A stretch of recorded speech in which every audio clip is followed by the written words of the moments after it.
We continue on with our Division I State of North Carolina baseball preview here on the Sports Objective. And right now, very excited to be joined by the second-year head coach of the Charlotte 49ers, Robert Woodard. And Coach, welcome back to the program.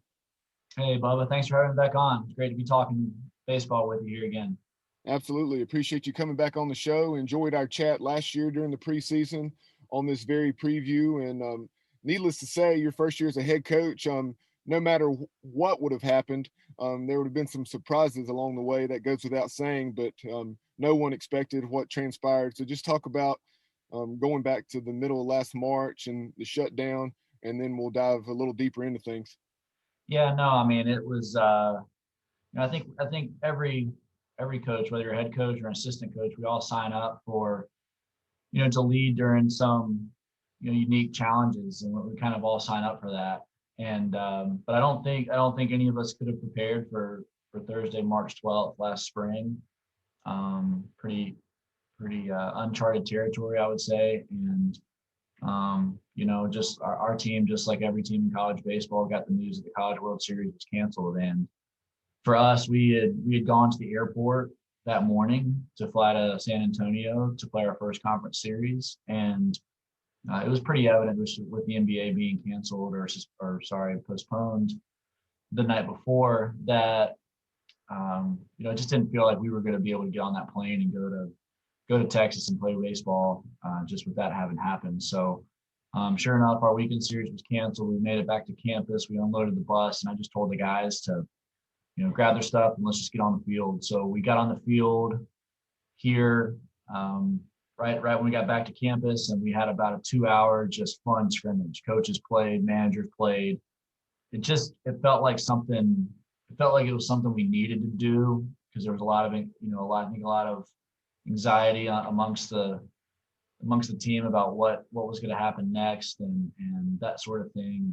Certainly none of us expected the move to the College World Series, but it just felt like something was off or different. And so sure enough, we finished kind of scrimmaging, and the Coach Simmons came up to me and informed me that the College World Series had been canceled. So as hard as it was to tell our team there on the field that day at home plate that the College World Series was canceled, I'm always going to be thankful that I had the opportunity to tell those guys in person and in a scenario where it was just us, because every team of every sport is a family, and we spent a ton of time together at the field and in the offices and in the weight room and on the bus, and our players away from the field. It's just, there's so many, as I know fans know, but it's so much more than when the lights are on.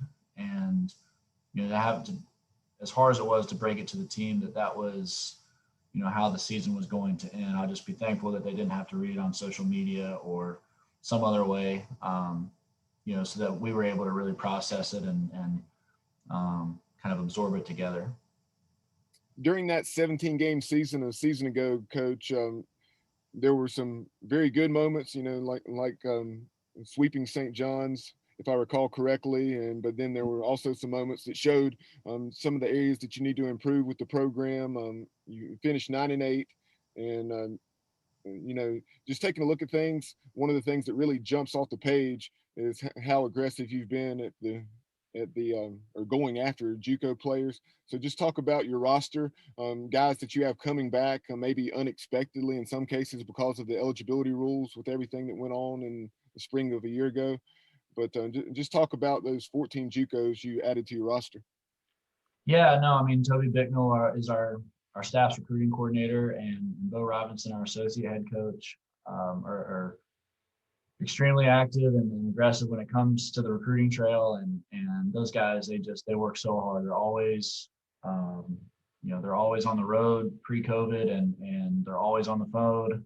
We're always trying to set up Zooms and build relationships now during these times and build relationships. But yeah, I mean, we worked really hard in our first recruiting class to try to go after what we felt was the best of the best players in the country, both in the high school and junior college route. And it just worked out that we felt like the players we've had a really strong connection with a lot of the junior college players and their families, and they share the vision of what we're striving for here at Charlotte and where we want to go. And it just worked out that it turned out to be a good amount of junior college players amongst about 10 high school players as well. So big group to come in, but we have some special returners. As you mentioned, we've got 6 COVID seniors who are here on our team, and we've got 19 returning players that are hungry to play this spring and have worked extremely hard. And I really just love how this team has meshed together. I mean, it's really a special group here, as we get cranked up here in 2021. Coach, as we're recording this on Wednesday, the 27th, obviously a couple days away from the official start of practice, so this may be a little challenging for you to say at this point. But coming out of the fall, and just talk about some of those JUCO guys and who are some that you really expect to see significant contributions from this spring. Yeah, I think I'll probably start on the mound with Andrew Lindsay. He's a right-handed pitcher from Walters State. He was Walters State #1 starter for the last 2 years, and they traditionally have a really strong program. And he came in with us, and he was right out of the gate. We recruited him as probably an 89 to 92 mile an hour pitcher, but we saw the frame and we saw the makeup here on his visits and that sort of thing. And he's just really taking things to another level. So his velocity's made a jump. I think he was up to 97 for us last week, and strike thrower and just a great kid. Really excited for him this spring. We also not junior college players, but returners. We have Bryce McGowan, right-handed pitcher from last year, pitched on the weekend for us. His stuff's made a jump. He's up to 96, 97 for us here in the fall, and his off speed and has taken a jump. He's just worked extremely hard. And then Christian Locus is a left-handed pitcher, his returner, that only got 1 appearance for us last year because of a abdominal strain in his first appearance. But he's a left-handed pitcher that's worked extremely hard to put on some strength and some velocity. I think we've had him up as high as 95 or maybe 96 this fall as well from the left side. So those are three guys. I know it's only 1 new player and 2 returners, but I think it'll kind of start with them on the mound, each weekend. And then, just in terms of, some other junior college players in the recruiting class, I think Austin Moroza's right-handed pitcher, 6'7" from San Jacinto. He's got a chance to throw some significant innings for us. Colton Stravinsky, right-handed pitcher from DMAC. He's got, he threw the ball really well for us this past fall. Sam Grace, right-handed pitcher from Jeffco, is coming off of he had knee surgery this past spring at his junior college and just been relentless in his rehab. And he actually came back from and threw the ball really well for us this fall. So he should have a really significant role for us. And then just in terms of the position player side of things, I'll start with some returners. And Dominic Palali is a returning Conference USA Freshman of the Year, and David McCabe is a returning freshman All-American for us. So those are 2 returning pieces that we're really excited about, along with some transfers. And Aaron McKeithen, right-handed hitting catcher from junior college, and Will Butcher is a immediately eligible transfer from NC State. Those 2 guys are both North Carolina products who have done some, really shown the ability to do some great things in the lineup for us. And I'm excited for them to have great springs as well. We've also added transfer, 2 transfers, one from Tennessee, right-handed hitting shortstop infielder Austin Knight, and right-handed hitting shortstop infielder Jack Dragum. And both of those guys should see a lot of time on the left side of our infield and in our lineup here as we get going. So there's, like to your point earlier, I think there's about 27 new players, and for the sake of time, I'll probably start with those guys. But there's a lot of players that I didn't mention right there that we're excited about, and as I mentioned, it's a really good team that we're excited to suit up with here in 21. Coach, shifting gears, back in mid-December, you made the announcement that you have a new pitching coordinator joining your staff. So talk about him a little bit. I know he's coming from P3, which is where he was the director of pitching and biomechanics at Premier Pitching Performance out in St. Louis. Yeah, no, Austin Miney comes to us from St. Louis. He's been a tremendous addition to our coaching staff. He came in and replaced another great coach that we had here, John Stott, who had an opportunity with the Chicago White Sox in a full-time position to cover North Carolina and Virginia and DC as a full-time scout, which he had done previously with the Indians as well. And it was just a great opportunity for him and his wife, Kate. So that opened up a spot for Austin to come from St. Louis. And Austin, in my opinion, is one of the brightest young coaches, certainly on the pitching side of the game, but maybe in the game in general. He's extremely knowledgeable. Our players have worked with him over this past summer. We had 18 pitchers trained in St. Louis this past summer. Something we really tried to do a little bit differently as a program, as opposed to maybe the more traditional summer baseball approach. And then with COVID, it just worked out that it ended up being a great place for our pitchers to train for 8 to 10 weeks. But so our pitching staff's got a lot of time and experience working with Austin, and he's extremely knowledgeable on all the modern methods of training and uses of technology. So he's going to be a big shot in the arm for our program on the player development and even the recruiting side. Shifting over and talking about the schedule a little bit, Coach.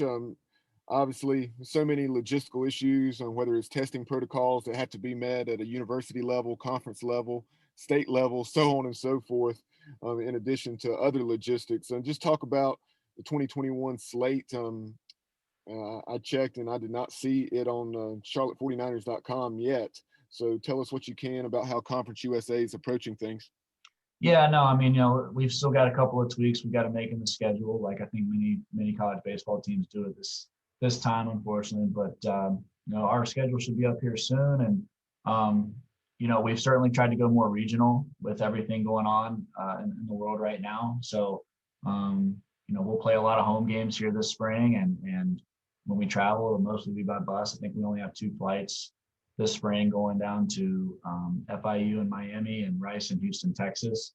So Conference USA has gone to an East and a West division, much like the SEC, which I think is a good thing. I think it's going to really create some nice interdivision rivalries and within the conference and limit travel. And then we've also voted as Conference USA coaches to go to a 4-game series on the weekends, just give ourselves the best chance possible to play as many games as possible. And so that'll be unique. So we talk about having a bigger recruiting class. We're certainly going to need more depth on the weekend here than we have in the past. So we'll play 4-game series, but we'll still play a 56-game schedule and just a little bit more on the weekend, a little bit less on the midweek. Just try to manage things. So just some things. We're always excited about the games that we get to play uptown here at Charlotte, the Knights AAA ballpark, now Truist Ballpark. So we're scheduled to play a non-conference game up there against Tennessee on Tuesday, March 9th. And then we've added a home series against College of Charleston that is year in, year out a really strong team and playing in the NCAA tournament. They'll be here the weekend of March 19th through 21st. And our Saturday game of that series will be up at Truist Ballpark. So we're scheduled, we're thankful to have such a strong relationship with the Knights and in our opinion, play in the nicest minor league baseball in the country at least 2 times a year. So that'll continue, and that'll kind of lead us into conference play where we'll play our 4-game series, where this year we'll play 8 series of 4 games as opposed to a more, the previous 10 series of 3 games. So and then we'll go through 8 conference weeks and we'll finish with a home series because we had to add one with UNC Wilmington, which hasn't been on the schedule here for us at Charlotte in some time, and I'm excited to add them. Coach Hood's a great friend of mine. I coached with him in 2013 when I was there at Wilmington as an assistant coach, and I just have a ton of respect for that program and for Coach Hood, and I'll be excited to finish up our regular season here in Charlotte against them. Coach, I know regionally, you talk about the emphasis on localized scheduling, regional scheduling, as you would have expected done during this time. I know in mid-March you go down to Greenville to play a 3-game weekend series against East Carolina. Are those other games against the likes of North Carolina, NC State, et cetera, during the midweek, or do you play anybody on the weekend? Say that one more time. It kind of broke up. Sure, no problem. Just as far as the regional opponents, I know you play ECU on the weekend. Do you play the likes of NC State or North Carolina strictly during the midweek, or do you play Wake Forest or anyone on the weekend in a 3-game set? Yeah, we'll play. I mean, weekend three we'll play Western Carolina, and then weekend four we'll go to Greenville and play an away series um, against East Carolina, and then we'll play UNC on Tuesday, April 13th, up in Chapel Hill. We don't play the Wolfpack currently on the schedule this spring, but yeah, we're always going to have really strong non-conference. We've got 2 games against Wake Forest, home and away. They're a top 25 team this year. But we'll play the Heels up in Chapel Hill on Tuesday, April 13th. Last question for you, kind of a 2 parts. As far as COVID-19 and the impact we've seen, I've heard several coaches already just talk about how their clubs and the chemistry is better than ever before. So address it from that perspective, but then also, just you mentioned 6 COVID seniors. Talk about the challenges that it's presented, as well as some of the benefits of having those guys back with all that experience. Yeah, I mean, yeah, I think in talking with my friends and coaching in the region, I think I think everybody's gotten closer. I think everybody in the baseball world, we don't take a day for granted, and we appreciate every opportunity just to even be practicing or in the weight room with each other, just because we it's all still fresh out that of having it taken away. So yeah, I mean, I'm excited for our COVID seniors. I'm excited for our new players. I'm excited for this whole group, to put on our new uniform, which with our new logos and get out there and compete. So, it'll be here before we know it in a couple of weeks. And, I think I'm excited for college baseball in general to get back out there and start playing baseball again. No doubt about it. It'll be great to hopefully at some point get fans back out this year. But the main thing is that you guys will be able to play the game that you love and or coach the game that you love, and really look forward to seeing some college baseball, even if it is on the computer screen or TV this year. But hopefully, once the temperatures warm up, fans will be able to get back into the stadiums and ballparks around the state and nation. But really appreciate your time once again coming on the program to talk about the Charlotte 49er program, and we'd love to have you back on later on in the season. Thanks, Bubba. Yeah, I'll be happy to be on anytime and appreciate the time. So looking forward to baseball season and appreciate your coverage.